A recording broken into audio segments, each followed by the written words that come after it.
السلام علیکم عزیز طلباء و طالبات، سر عبدالستار خان اس یوٹیوب چینل میں آپ تمام کا استقبال ہے۔ 8th کلاس ہسٹری، یہ چیپٹر 3 ہے، ایفیکٹس آف برٹش رول۔ اس کے کویشچن آنسر دیکھیں گے، یعنی سبق نمبر 3، برطانوی حکومت کے اثرات، سوالات کے جوابات اور سرگرمیاں۔ اگر آپ کو ہمارا ویڈیو پسند آئے تو اسے لائک کیجئے، شیئر کیجئے، ہمارے چینل کو سبسکرائب کیجئے، اس ویڈیو کو آخر تک دیکھیے۔ چلیے شروعات کرتے ہیں۔ سوال نمبر 1، صحیح متبادل کا انتخاب کر کے بیانات کو دوبارہ لکھیے۔ نمبر 1 ہے، پرتگالی ڈیش فرانسیسی اور انگریز بھارت کے بازار پر قبضہ کرنے کے لیے مقابلہ آرا ہو گئے۔ آسٹریائی، ڈچ، جرمن، سویڈش۔ 1802 عیسوی میں ڈیش پیشوا نے انگریزوں سے متعینہ فوج کا معاہدہ کیا۔ بڑے باجی راؤ، سوائی مادھو راؤ، پیشوا نانا صاحب باجی راؤ دوم۔ تیسرا، جمشید جی ٹاٹا نے ڈیش میں Tata iron and steel company نامی فولاد بنانے کا کارخانہ قائم کیا۔ ممبئی، کولکتہ، جمشید پور، دلی۔ سوال نمبر 1 کے جوابات ہیں۔ پہلے کا جواب ہے ڈچ، دوسرے کا جواب ہے باجی راؤ دوم اور تیسرے کا ہے جمشید پور۔ سوال نمبر 2، درج ذیل تصورات واضح کیجئے۔ نمبر 1، ملکی نوکرشاہی۔ نمبر 2، کاشتکاری کو تجارت بنانا اور نمبر 3، انگریزوں کی معاشی پالیسیاں۔ چلیے پہلے کا جواب دیکھتے ہیں۔ حکومت کا نظم و نسق چلانے میں حکمراں کو مدد حاصل ہو اور انہیں مناسب مشورے دیے جا سکے، اس لیے حکومتی سطح پر جو طریقہ کار یعنی سسٹم عمل میں لایا جاتا ہے اسے ملکی نوکرشاہی کہتے ہیں۔ دوسرا نقطہ ہے، بھارت میں اپنے اقتدار کو مستحکم بنانے کے لیے انگریزوں نے نوکرشاہی کو تشکیل دیا۔ تیسرا، انتظامی سہولت کے لیے زیر اقتدار علاقوں کو ضلعوں میں تقسیم کر کے کلکٹر کو انتظامی امور کا حاکم اعلیٰ نامزد کیا۔ چوتھے سوال کا جواب ہے، نوکرشاہی کے لیے اصول و ضوابط بنائے گئے۔ ملکی نوکرشاہی بھارت میں انگریزوں کی حکومت کا اہم ستون بن گیا۔ دوسرے سوال کا جواب ہے، کاشتکاری کو تجارت بنانا۔ انگریزوں کی حکومت سے پہلے کسان خصوصی طور پر اپنے خاندان اور گاؤں کی غذائی ضروریات پورے کرنے کے لیے اناج اگاتے تھے۔ دوسرا، انگریزوں کی حکومت میں کپاس، نیل، تمباکو، چائے جیسی نقدی فصلوں کو اگانے کی حوصلہ افزائی کی جانے لگی۔ تیسرا، اناج کی فصلیں اگانے کی بجائے نقدی فصلیں زیادہ نفع بخش تھی۔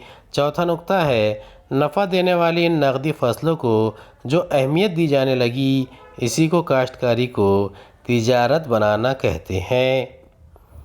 تیسرے کا جواب ہے انگریزوں کی معاشی پالیسی۔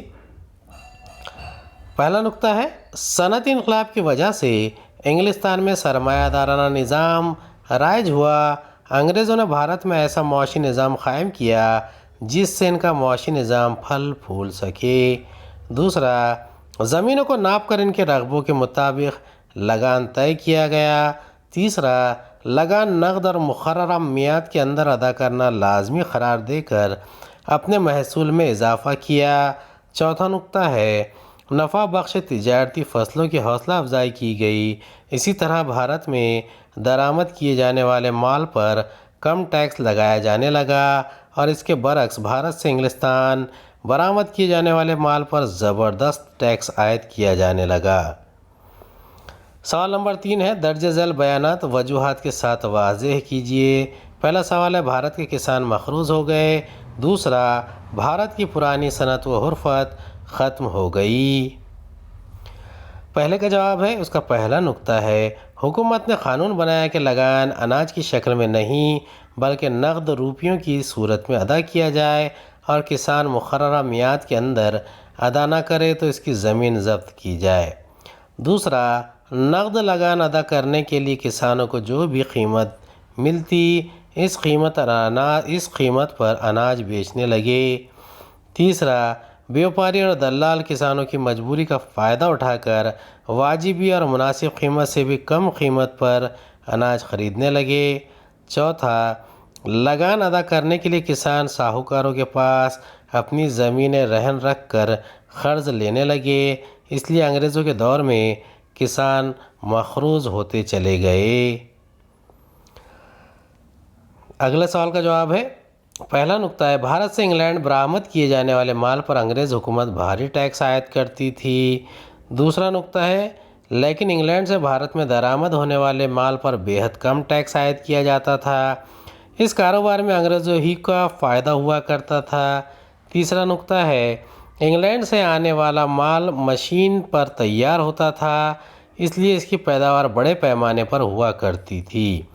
چوتھا نقطہ ہے، مشین پر تیار ہونے والا مال ہندوستانی مال کے مقابلے میں سستا ہونے کی وجہ سے اس کی فروخت زیادہ ہوتی تھی۔ نتیجتاً اس مقابلہ آرائی میں بھارت کی صنعتیں ٹک نہیں سکی اور زوال پذیر ہو گئی۔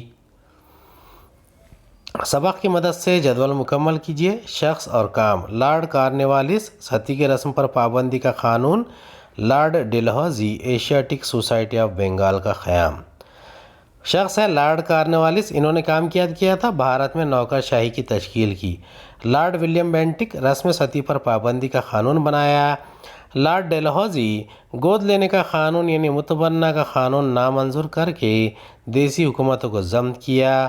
اور William Jones, Asiatic society of Bengal کا قیام عمل میں آیا۔ امید ہے آپ کو ہمارا ویڈیو پسند آیا ہوگا۔ اگلے ویڈیو میں دوبارہ ملاقات ہوگی۔ خدا حافظ۔